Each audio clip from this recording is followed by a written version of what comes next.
الحمد لله الذي هدانا سواء الطريق وجعل لنا التوفيق خير الرفيق وعلى آله وصحبه أجمعين. أعوذ بالله من الشيطان الرجيم. بسم الله الرحمن الرحيم. أقرضوا الله قرضا حسنا وما تقدموا لأنفسكم من خير تجدوه عند الله. صدق الله العظيم وصدق رسوله النبي الكريم ونحن على ذلك لمن الشاهدين والشاكرين والحمد لله رب العالمين. اللهم صل على سيدنا محمد وعلى آل سيدنا محمد وبارك وسلم. اللهم صل على سيدنا محمد وعلى آل سيدنا محمد وبارك وسلم. محترم بزرگ اور دوستو، آپ حضرات کو معلوم ہونا چاہیے رمضان کا پہلا عشرہ جو رحمت کا تھا وہ گزر چکا. اب رمضان کا دوسرا عشرہ شروع ہے. اللہ تبارک و تعالی سے دعا کریں کہ اللہ رب العزت اس مغفرت والے عشرے کی ہم سب کو قدردانی کرنے کی توفیق عطا فرمائے. میرے محترم بزرگ اور دوستو، آپ حضرات کو یہ بھی معلوم ہوگا کہ رمضان کے مقدس مہینے کے اندر ہمارے ملک ہندوستان کے اندر لوگ اپنے مال کی زکوٰۃ نکالتے ہیں. زکوٰۃ کا رمضان کے ساتھ کوئی تعلق نہیں ہے. جب انسان صاحب نصاب ہو جاتا ہے اس تاریخ کو پکڑ کر وہ جب چاہے جس مہینے میں چاہے زکوٰۃ نکال سکتا ہے. لیکن ہم لوگ اس حسن ظن کے ساتھ کہ رمضان کے مہینے کے اندر نیکیوں کا بھاؤ بڑھ جاتا ہے. 1 روپے خرچ کریں گے 70 روپے کے خرچ کرنے کے برابر ثواب ملے گا. 1 فرض ادا کریں گے 70 فرض کے برابر اس کا ثواب ملے گا. اس لیے ایمان والے بھائی، ایمان والی بہنیں رمضان کے مقدس مہینے کے اندر اپنی مال کا زکوٰۃ نکالتی ہیں. اللہ تبارک و تعالی سے دعا کرنا چاہیے کہ اللہ رب العزت ہمارے مال کو قبول فرما لے. آپ صلی اللہ علیہ وسلم نے اسلام کے 5 فاؤنڈیشن بتائے ہیں. آپ صلی اللہ علیہ وسلم کی حدیث ہے، بنی الاسلام علی 5 شہادت اللہ الہ الا اللہ وان محمد رسول اللہ واقام الصلاۃ وایتاء الزکاۃ وصوم رمضان وحج البیت من استطاع الیہ سبیلا. جس کے اندر سب سے پہلے بندے کا تعلق اللہ کے ساتھ مضبوط ہونا چاہیے. لا الہ الا اللہ کا یقین اس کے دل کے اندر ہونا چاہیے، اس کا عقیدہ صحیح ہونا چاہیے، وہ اللہ کی باتوں کو ماننے والا ہونا چاہیے. اور دوسرے نمبر پر جناب محمد رسول اللہ صلی اللہ علیہ وسلم کی تعلیمات کو کے مطابق زندگی گزارنے والا ہونا چاہیے. اس کے بعد جو بتایا نماز قائم کرنا. اللہ تبارک و تعالیٰ نے قرآن کریم کے اندر نماز اور زکوٰۃ کو بار بار متعدد مرتبہ غالباً 72 مرتبہ قرآن کریم کے اندر اللہ تبارک و تعالیٰ نے اقیموا الصلاۃ وآتوا الزکاۃ کا لفظ استعمال فرمایا. جہاں پر بھی اللہ تبارک و تعالیٰ نے نماز کو قائم کرنے کے لیے کہا، وہیں اللہ تبارک و تعالیٰ نے زکوٰۃ کا حکم بھی انسان کے اوپر لگایا۔ پتہ یہ چلا زکوٰۃ جس طریقے سے نماز ہمارے اوپر فرض ہے، جس طریقے سے نماز ہمارے اوپر فرض ہے، اسی طریقے سے زکوٰۃ بھی ہمارے اوپر فرض ہے۔ نماز روزانہ 5 وقت کی نماز پڑھنا امت مسلمہ کے ہر عاقل بالغ مرد عورت کے اوپر فرض ہے۔ جب زکوٰۃ کی باری آتی ہے، اللہ تبارک و تعالی چاہتا تو یہ بھی کہہ سکتا کہ ہر مہینے کے اندر آپ جتنا کمائیں گے اس کے اندر سے اللہ کے راستے میں تمہیں نکالنا پڑے گا، اس کے اندر سے 40% آپ کو اللہ کے راستے میں دینا پڑے گا۔ لیکن نہیں، اللہ تبارک و تعالی نے بندوں کو سہولت دے دی۔ سہولت کیا دی؟ کہ سال میں 1 مرتبہ تمہیں اپنے مال کی زکوٰۃ نکالنا ہے۔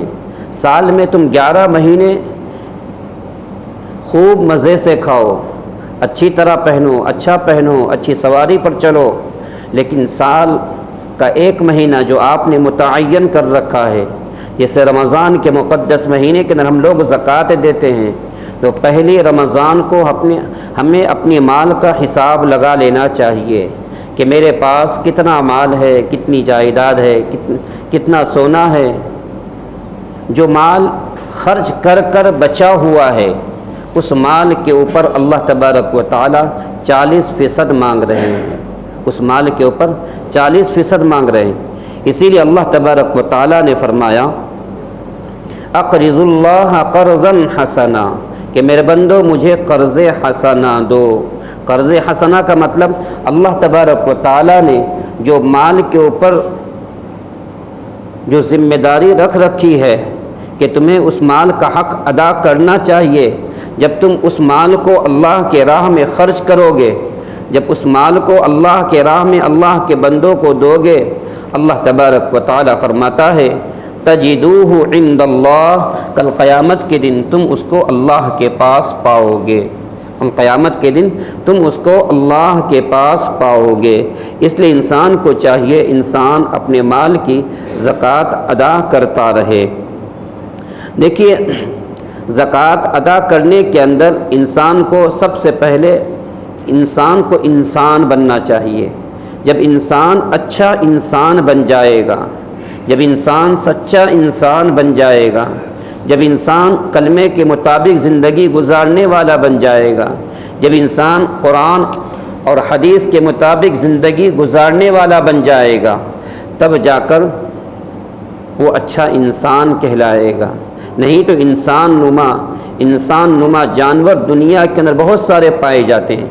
انسان ہے لیکن اس کے اندر ہمدردی نہیں ہے، انسان ہے لیکن اس کے اندر خیر خواہی نہیں ہے، انسان ہے لیکن اس کے اندر ایک دوسرے کا درد نہیں ہے، تو انسان نما حیوان دنیا کے اندر بہت سارے پائے جاتے ہیں۔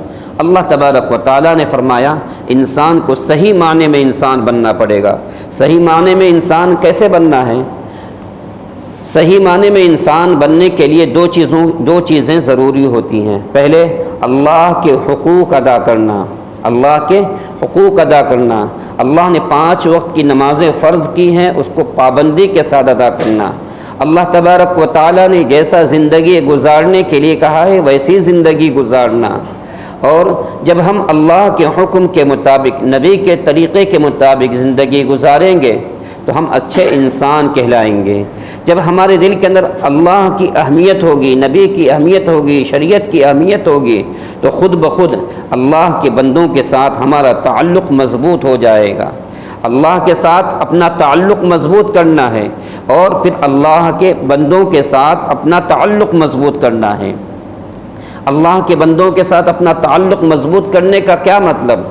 اللہ تبارک و تعالیٰ نے جو قرآن کریم میں فرمایا اقرض اللہ قرضا حسنا، میرے بندو مجھے قرض حسنا دو۔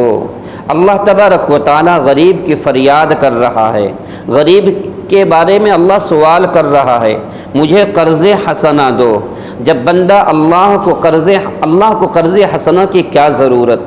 اللہ کو قرض کی کیا ضرورت، اللہ کو پیسے کی کیا ضرورت؟ اللہ تبارک و تعالی زمین و آسمان کا مالک ہے، اللہ تبارک و تعالی پوری کائنات کا مالک ہے، زمین کے اندر جتنے خزانے ہیں ان تمام خزانوں کا مالک ہے، دنیا کے اندر جتنے بھی انسان چرند پرند چل رہے ہیں اللہ تبارک و تعالی ان چیزوں کو روزی دے رہا ہے۔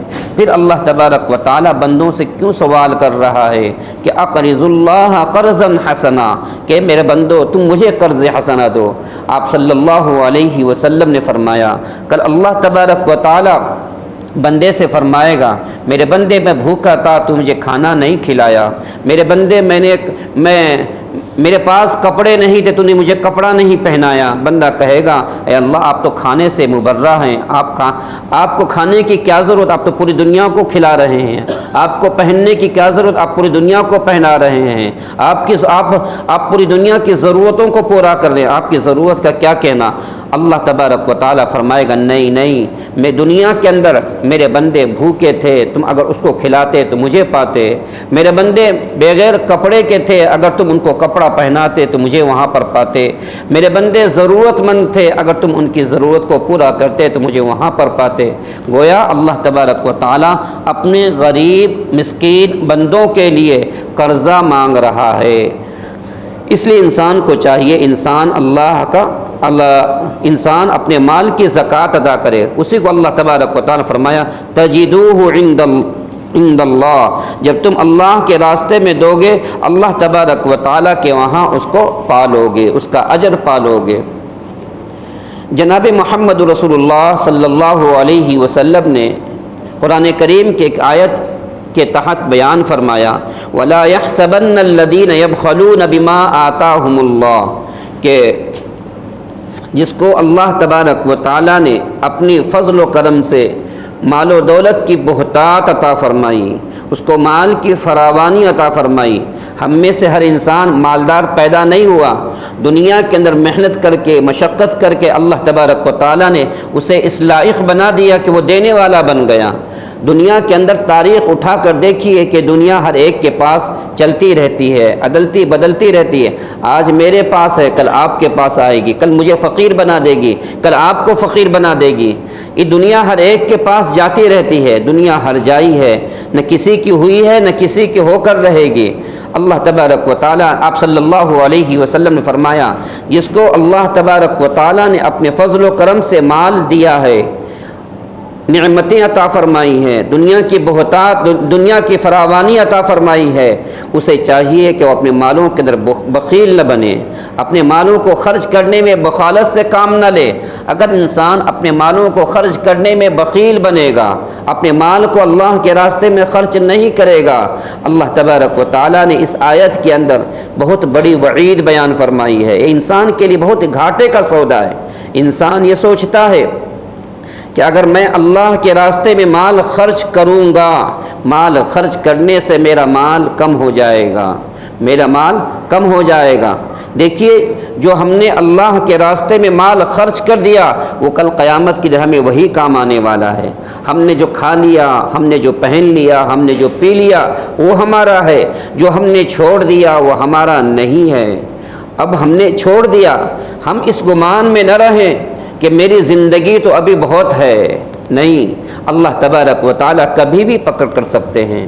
سفید بالوں کا آنا یہ موت کا الٹیمیٹم ہے، بیٹے کا پیدا ہو جانا یہ موت کا الٹیمیٹم ہے، پوتوں کا آ جانا یہ موت کا الٹیمیٹم ہے۔ پوتے آتے ہیں، نواسے آتے ہیں، نواسیاں آتی ہیں، یہ آنے کے بعد اپنے دادا کو اپنے نانا کو کہتے ہیں نانا اب قبر کی تیاری کرو، دادا اب قبر کی تیاری کرو، اب تمہاری جگہ ہم آنے والے ہیں۔ تو موت کبھی بھی انسان کو آ پکڑ لیتی ہے۔ اللہ فرماتا ہے او یأخذہم فی تقلبہم فما ہم بمعجزین، تم کھا رہے ہوگے، تم پی رہے ہوگے، تم چل رہے ہوگے، موت تمہیں آ پکڑ لے گی، تمہیں عاجز نہیں کر سکتے۔ موت کے سامنے ہر ایک کا گھٹنا ٹیک دیتا ہے، ہر انسان گھٹنا ٹیک دیتا ہے، بڑے سے بڑے ڈاکٹر بھی اپنا جواب دے دیتے ہیں۔ اس لیے دوستو انسان کو اللہ تبارک و تعالیٰ نے جو مال دیا ہے اس مال کو اللہ کے راستے میں خرچ کرنا چاہیے، اس کے اندر بخالت سے کام نہیں لینا چاہیے۔ کنجوسی سے کام نہیں کرنا چاہیے کہ مال خرچ کریں گے تو مال گھٹ جائے گا، نہیں۔ جناب محمد رسول اللہ صلی اللہ علیہ وسلم نے فرمایا کل قیامت کے دن جو اپنے مال کی صحیح زکوٰۃ نہیں نکالتے، اپنے مال کو اللہ کے راستے میں خرچ نہیں کرتے، کل قیامت کے دن اللہ تبارک و تعالی ان کے مال کو ایک جگہ جمع کر دے گا اور ایک گنجے سانپ کی شکل کے اندر، ایک گنجے اژدہے کی شکل کے اندر اللہ تبارک و تعالی اس مال و دولت کو بنا دے گا، سونے چاندی کو بنا دے گا، پروپرٹی کو بنا دے گا، اور پھر اس سانپ کو انسان کے گلے کے اندر ڈال دیا جائے گا۔ آپ خود اندازہ لگائیے، رات کے اندھیرے کوٹری کے اندر ایک چوہا اگر آ جائے، رات کے اندھیرے کوٹری کے اندر اگر ایک چھپلک گر جائے، ہماری بی پی ہائی ہو جاتی ہے، ہم بھاگنا شروع کر دیتے ہیں۔ کل قیامت کے دن ہمارے اس مال کو جو ہم نے بڑی کشٹ اور بڑی محنت کے ساتھ کمایا ہے، اگر ہم نے اس کا حق ادا نہیں کیا، اس کو اللہ کے راستے میں خرچ نہیں کیا، اللہ تبارک و تعالی اس مال کو ایک سانپ کی شکل میں تیار کر کے گلے کا طوق بنا دیں گے، گلے کی زنجیر بنا دیں گے۔ آج بہت سارے لوگ سونے کی چین استعمال کرتے ہیں۔ مرد کے لیے اللہ تبارک و تعالی سونے کی چین کو حرام قرار دے رکھا ہے، اور چین بھی ایسی نہیں، لاکھ سوا لاکھ کی چین انسان گلے میں استعمال کرتا ہے، ہاتھ کے اندر انگوٹھیاں استعمال کرتے ہیں، حالانکہ جناب محمد رسول اللہ صلی اللہ علیہ وسلم نے مرد کے لیے سونے کو حرام قرار دیا ہے۔ اگر مرد استعمال کر سکتا ہے تو مرد چھوٹی سے انگوٹھی استعمال کر سکتا ہے، انگوٹھی کے علاوہ چین کو گلے میں ڈالنا، اور خصوصاً بڑے تعجب کی بات تو یہ کہنا پڑے گا، جب شادی بیاہ کا معاملہ آتا ہے، لڑکے والے لڑکی والے سے دریافت کرتے ہیں کہ بھائی ہمارے لڑکیوں کو کیا دو گے، ہمارے لڑکے کو سونے کی چین دینا پڑے گا، گویا ہم اس بات کا سوال کر رہے ہیں کہ ہمارے بیٹے کو سانپ کا ایک طوق دینا پڑے گا، سانپ کو گلے میں پہنایا جائے گا۔ اس لیے دوستو، مرد کے لیے اللہ تبارک و تعالی نے سونے کو حرام قرار دے دیا، حرام کر دیا ہے۔ اس لیے مرد حضرات سونا اپنے گلے کے اندر ذرہ نہ ڈالیں۔ اگر سسرال والے دے بھی رہے ہیں تو آپ کو سونا لینا نہیں ہے، آپ لینا ہے آپ اس کا پیسہ لے کر اللہ کے راستے میں خرچہ کر سکتے ہیں، لیکن سونا لے کر آپ اس کو گلے میں ڈالیں گے، سسرے نے دیا ہے، ساس نے دی ہے، سالے نے دیا ہے، دنیا کی شہرت کے لیے، دنیا کے نام و نمود کے لیے آپ نے لے لیا، کل قیامت کے دن اللہ تبارک و تعالیٰ کے ہاں اس کا حساب دینا پڑے گا۔ اس لیے جناب محمد رسول اللہ صلی اللہ علیہ وسلم نے فرمایا، انسان کی تمام جائیداد کو سانپ بنا کر اس کے گلے میں ڈال دیا جائے گا، اور پھر وہ اس کو ڈستا رہے گا۔ اس لیے میرے دوستو، بہت ڈرنے کی بات ہے۔ اللہ تبارک و تعالیٰ نے سال میں ایک مرتبہ اپنے مال کے اندر سے 40واں حصہ اللہ مانگ رہے ہیں، 100 روپے پہ 2.5 روپیہ، 100 روپے پہ 2.5 روپیہ، 1000 روپے پہ 25 روپیہ، 2.5 روپیہ آج بیٹا لینے کو تیار نہیں، 25 روپیہ بیٹا لینے کو تیار نہیں۔ 2500 کی 1 لاکھ روپے میں 2500 روپے کی زکوٰۃ نکلتی ہے، 2.5%، 2500 روپیہ، 2500 روپے کی اپنی بیوی کپڑا لینے کو تیار نہیں۔ اللہ تبارک و تعالیٰ 40واں حصہ مانگ رہے ہیں، 40واں حصہ ہمیں اللہ کے راستے میں دینا ہے، اگر نہیں دیں گے کل قیامت کے دن ہماری پکڑ ہوگی۔ اللہ تبارک و تعالیٰ نے آگے قرآن کریم کے اندر فرمایا، والذین یکنزون الذھب والفضہ ولا ينفقونها فی سبیل اللہ، جو سونا اور چاندی کو اپنے پاس جمع کر کے رکھتا ہے، ایڈوانس میں رکھتا ہے کہ عین وقت پر کام آئے گا، پریشانی کے وقت میں کام آئے گا۔ ولا ينفقونها فی سبیل اللہ، میں اپنی طرف سے نہیں کہہ رہا ہوں بلکہ اللہ کا قرآن کہہ رہا ہے، ولا ينفقونها فی سبیل اللہ، تم اس کو اللہ کے راستے میں خرچ نہیں کرتے، فبشرہم بعذاب علیم، تو تمہیں دردناک عذاب کی بشارت سن لو، دردناک عذاب کی بشارت سن لو۔ اللہ تبارک و تعالیٰ نے اس آیت کے تحت آگے فرمایا، یوم یحمى علیہا فی نار جہنم، کل قیامت کے دن انسان کو جب رمضان کا مقدس مہینہ آتا ہے، مدرسے والے آتے ہیں، تو شیطان انسان کے دل کے اندر بات ڈالتا ہے کہ بھائی مدرسے والوں نے اپنے پیٹ کا بہانہ بنا کر چندہ کرنے کے لیے آ جاتے ہیں۔ ارے اللہ تبارک و تعالیٰ نے اگر تمہیں دیا ہے تم دو۔ یہ مدارس اسلامیہ اسلام کے قلعے ہیں، مدارس کی حفاظت امت مسلمہ کی ضرورت ہے۔ اگر امت مسلمہ اپنے مدرسوں کی حفاظت نہیں کرے گی، اپنے مدارس کی حفاظت نہیں کرے گی، تو پھر کون کرے گا دوستو؟ پھر ہمارا ایمان کہاں باقی رہے گا؟ جب بھی اسلام کے اوپر کوئی آنچ آتی ہے، شریعت کے اوپر کوئی آنچ آتی ہے، یہی مدرسے والے میدان کے اندر برسر اقتدار کھڑے ہوتے ہیں اور ظالم حکومتوں کی آنکھ میں آنکھ ڈال کر بات کرتے ہیں۔ اس لیے دوستو کبھی بھی مدرسے والوں کو برا بھلا نہیں کہنا، اور آنے والے جو سفراء آتے ہیں، یہ سفیر نہیں رہتے ہیں، یہ محصل نہیں رہتے ہیں، بلکہ یہ بھی عالم رہتے ہیں، یہ بھی مفتی رہتے ہیں، یہ بھی قاری رہتے ہیں۔ ان کی قدر کرنا سیکھنا ہے، ان کی قدر کرنا ہے، ان کی عزت کرنا ہے۔ جناب محمد رسول اللہ صلی اللہ علیہ وسلم نے فرمایا، اگر تم دنیا کے اندر مجھے دیکھنا چاہتے ہو، دنیا کے اندر میری زیارت کرنا چاہتے ہو، تو دنیا کے اندر کسی عالم کو دیکھ لو، کسی مفتی کو دیکھ لو، کسی صاحب علم کو دیکھ لو۔ اگر تم نے ان کی زیارت کر لی گویا تم نے مجھے دیکھ لیا۔ اس لیے شیطان دل کے اندر یہ بات ڈالتا ہے، کیا ضرورت ہے مدرسوں کو دینے کی، کیا ضرورت ہے غریبوں میں دینے کی، کیا ضرورت ہے فلاں جگہ خرچ کرنے کی۔ دوستو نفس کے بہکاوے کے اندر نہیں آنا چاہیے۔ عبداللہ ابن مبارک رحمۃ اللہ علیہ جو امام بخاری کے استاد ہیں، جس بخاری کا پوری دنیا کے اندر چرچا ہے، ہر ایک کے زبان کے اوپر اس کا نام ہے، امام بخاری کے استاد عبداللہ ابن مبارک رحمۃ اللہ علیہ فرماتے ہیں کہ میں اپنی زکوٰۃ کو زیادہ تر علماء کے اوپر، زیادہ تر مدرسے میں پڑھنے والوں پر خرچ کیا کرتا ہوں، زیادہ تر مدرسے میں پڑھنے والے بچوں پر خرچ کیا کرتا ہوں۔ کیوں؟ جب مدرسے کے بچے پڑھیں گے، مدرسے کے بچوں کے اوپر وہ پیسہ لگے گا، اللہ تبارک و تعالیٰ اس کے ذریعے ہمارے مال کی بھی حفاظت کریں گے، اللہ تبارک و تعالیٰ اس کا ثواب بھی ہمیں عطا فرمائیں گے۔ سب سے زیادہ افضل طریقہ یہی ہے کہ انسان مدرسوں کے اندر پیسہ لگائے۔ ہاں، ہمارے رشتہ داروں کے اندر کوئی غریب ہے، کوئی مسکین ہے، کوئی یتیم ہے، اللہ تبارک و تعالیٰ نے ہمیں اس لائق بنایا ہے، ہم خرچ کر سکتے ہیں، یتیموں پر بھی، بیواؤں پر بھی، مسکینوں پر بھی ہم خرچ کر سکتے ہیں، لیکن اللہ نے ہمیں اتنا کنگال نہیں بنایا کہ ہم ایک یتیم کو نہیں پال سکتے، اللہ نے ہمیں اتنا کنگال نہیں بنایا ایک بیوہ کا گھر ہم نہیں چلا سکتے۔ ہم اپنے ذمے خود لے لیں، ہم اپنی سوسائٹی میں دیکھیں کہ ہمارے سوسائٹی میں کون محتاج ہے۔ ایک ہوتا ہے مانگنے والا اور ایک ہوتا ہے نہ مانگنے والا۔ جو ضرورت مند ہوتے ہیں وہ آپ کے سامنے ہاتھ نہیں پھیلاتے، آپ کو ڈھونڈنا پڑے گا۔ زکوٰۃ دینے والے کے لیے بھی ضروری ہوتا ہے کہ اپنی زکوٰۃ کو صحیح جگہ پر لگانے کی کوشش کرے، یہ نہیں جہاں چاہا اٹھا کر دے دیا، نہیں، کل قیامت کے دن اللہ تبارک و تعالیٰ اس کے بارے میں بھی پوچھے گا۔ جہاں تک ہو سکے زکوٰۃ حساب لگا کر نکالنا چاہیے۔ ہم نے 1,00,000 روپے اللہ کے راستے میں نکال دیا اور ہمارے اوپر زکوٰۃ بنتی تھی 1,00,001 روپیہ، 1,00,001 روپیہ، 1 روپیہ جو ہمارے مال کے اندر بچ گیا یہ پورے مال کو خراب کر دے گا۔ اس لیے پورے مال کا حساب لگانا ہے اور حساب لگانے کے بعد اس کا 40واں حصہ اللہ کے راستے میں نکالنا ہے۔ اور اللہ تبارک و تعالیٰ نے 40واں حصہ کب مانگا؟ سال میں 1 مرتبہ مانگا۔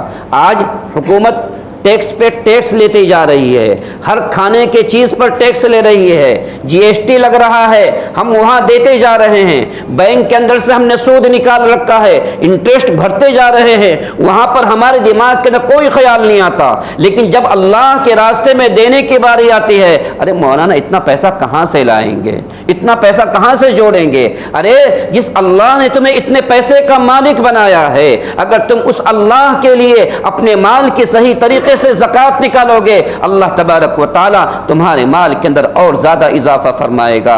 اللہ کے رسول صلی اللہ علیہ وسلم کو اللہ تبارک و تعالیٰ نے فرمایا، خذ من اموالہم صدقۃ تطہرہم وتزکیہم بہا۔ اے محمد صلی اللہ علیہ وسلم، تم ان کے مالوں کے اندر سے زکوٰۃ کے مال کو لے کر ان کے مال کو پاک کرو۔ اللہ کا شکر ادا کرنا چاہیے، اللہ کا احسان ماننا چاہیے۔ آج زکوٰۃ لینے والے موجود ہیں، یہ علماء آپ کے پاس آتے ہیں، یہ مدرسے کے سفراء آپ کے پاس آتے ہیں، آپ کو ان کا شکر ادا کرنا چاہیے کہ یہ صحیح مصرف پر آپ کی زکوٰۃ کا استعمال کر رہے ہیں۔ اگر 100 کے اندر ایک چور نکل جاتا ہے، جیسے ایک ویڈیو اگر نکل جاتی ہے، کوئی علماء کا لباس پہن کر، ٹوپی اور جبہ پہن کر اگر کوئی غلط کام کرنا شروع کر دیتا ہے تو مسلمان غیر تو کیا، سب سے زیادہ مسلمان علماء پر کیچڑ اچھالنا شروع کر دیتے ہیں، مدرسے والوں پر کیچڑ اچھالنا شروع کر دیتے ہیں۔ یہ دیکھو مدرسے والوں کے دھندے، یہ دیکھو مدرسے والے رشوت لے کر کام کرتے ہیں۔ اگر تمہیں دینا ہے دو، نہیں دینا ہے تو اللہ تبارک و تعالی مدرسے کا محافظ ہے، اللہ اپنے دین کا محافظ ہے، اللہ اپنے دین کی جیسے چاہے گا ویسی حفاظت کرے گا۔ ہم مدرسوں کی مخالفت کریں، ہم علماء کی مخالفت کریں، ہم جس کی چاہے مخالفت کریں، یہ مسلمان قوم مخالفت کرنے کے لیے اتری ہوئی ہے، مسلمان منوانے کے لیے آیا ہوا ہے۔ مسلمانوں کے اندر سے ماننے والی صفت ختم ہو گئی ہے۔ وہ قوم جو ماننے والی تھی، جو ایک اشارے کے اوپر چلا کرتی تھی، جو کلمے کی بنیاد پر چلا کرتی تھی، لیکن نہیں، آج من مانی کر رہی ہے، آج چاہ رہی ہے میں جیسا کہوں ویسا ہونا چاہیے۔ اس لیے دوستو، اللہ تبارک و تعالیٰ نے اگر ہمارے مال کے اندر زکوٰۃ کو فرض کیا ہے، ہمیں اپنے مال کی زکوٰۃ نکالنا چاہیے۔ کل حضرت ابو ہریرہ رضی اللہ تعالیٰ عنہ کی حدیث ہے، آپ صلی اللہ علیہ وسلم نے فرمایا کہ تم کل قیامت کے دن حوض کوثر کے اوپر اپنے گردن کے اوپر بکری لے کر مت آنا، تم کل قیامت کے دن اپنے حوض کوثر پر مال کو لے کر مت آنا۔ یعنی بکری کے اندر بھی زکوٰۃ ہے، جانور کے اندر بھی زکوٰۃ ہے۔ اگر تم نے جانور کی صحیح زکوٰۃ نہیں نکالی تو تمہارے گردن کے اوپر وہ جانور کو رکھ دیا جائے گا، اور وہ جانور چلائے گا، اور تم آ کر مجھ سے سفارش کرو گے، اے محمد صلی اللہ علیہ وسلم میری سفارش کر دو، مجھے جنت کا سرٹیفکیٹ عطا فرما دیجئے، مجھے حوض کوثر سے پانی پلا دیجئے۔ آپ صلی اللہ علیہ وسلم نے فرمایا میں نہیں سفارش کروں گا، میں نہیں پلاؤں گا، کیوں؟ اللہ تبارک و تعالیٰ نے تمہارے مال کے اندر جو 40واں حصہ جو فرض کر رکھا ہے، تم اگر دنیا کے اندر نہیں دو گے، کل قیامت کی میں تمہاری سفارش نہیں کروں گا۔ اس لیے میرے دوستو، اللہ تبارک و تعالیٰ نے ایک مقدار متعین کر دی ہے، جس کے پاس بھی 52.5 تولہ چاندی، 7.5 تولہ سونا یا 52.5 تولہ چاندی کے بقدر پیسہ ہے، کسی بھی شکل کے اندر ہے، اس کے اوپر زکوٰۃ واجب ہو جاتی ہے، زکوٰۃ واجب ہو جاتی ہے۔ بہت سارے لوگ کہتے ہیں ہمارے پاس پیسہ نہیں ہے، پیسہ نہیں ہے سونا بیچو زکوٰۃ ادا کرو، پیسہ نہیں ہے جگہ بیچو زکوٰۃ ادا کرو، لیکن زکوٰۃ ادا کرنا پڑے گا۔ زکوٰۃ دینے سے مال کم نہیں ہوتا، یاد رکھیے، زکوٰۃ دینے سے مال کم نہیں ہوتا، مال بڑھتا رہتا ہے۔ تجربہ کرنا ہے تو پوچھو ان لوگوں سے جو صحیح معنی میں زکوٰۃ نکالتے ہیں۔ اگر اس سال انہوں نے 20,000 کی زکوٰۃ نکالی ہوگی، آئندہ سال 30,000 کی زکوٰۃ نکالیں گے، آئندہ سال 40,000 کی زکوٰۃ نکالیں گے۔ اس زکوٰۃ بڑھ رہی ہے، اس کا مطلب یہ ہوا اللہ تبارک و تعالیٰ اس کے مال کے اندر اضافہ کر رہے ہیں، اس کے مال کے اندر بڑھوتری کر رہے ہیں۔ اس لیے دوستو، میرا تو تجربہ ہے کہ میں جب شروع میں جتنی زکوٰۃ نکالتا تھا، آج الحمدللہ اس سے زیادہ زکوٰۃ نکالتا ہوں، آج الحمدللہ اس سے زیادہ نکالتا ہوں، اور ہر سال کوانٹٹی بڑھتی چلی جاتی ہے۔ یہ اللہ کا دین ہے، جب بندہ اخلاص کے ساتھ اپنے مال کی صحیح زکوٰۃ نکالے گا، اللہ اس کے مال کی حفاظت کریں گے، اللہ بیماریوں سے حفاظت کریں گے، اللہ اچانک آنے والی پریشانیوں سے حفاظت کریں گے۔ جس کا حق ہے اس کے حق کو ادا کر دیا کرو۔ اللہ کے رسول صلی اللہ علیہ وسلم نے فرمایا ارحموا من فی الارض یرحمکم من فی السماء، لوگو تم زمین والوں پر رحم کرو، اگر تم زمین والوں پر رحم کرو گے تو آسمان والا تم پر رحم کرے گا، اگر تم زمین والوں پر رحم نہیں کرو گے تو آسمان والا بھی تم پر رحم نہیں کرے گا۔ خلاصہ یہی ہے، اگر اللہ تبارک و تعالیٰ نے ہمیں صاحب نصاب بنایا ہے تو اس مہینے کے اندر ہمیں اپنے مال کا حساب لگا کر زکوٰۃ نکالنے کی کوشش کرنا چاہیے۔ اللہ تبارک و تعالی ہم سب کو کہنے سے زیادہ عمل کرنے کی توفیق عطا فرمائے۔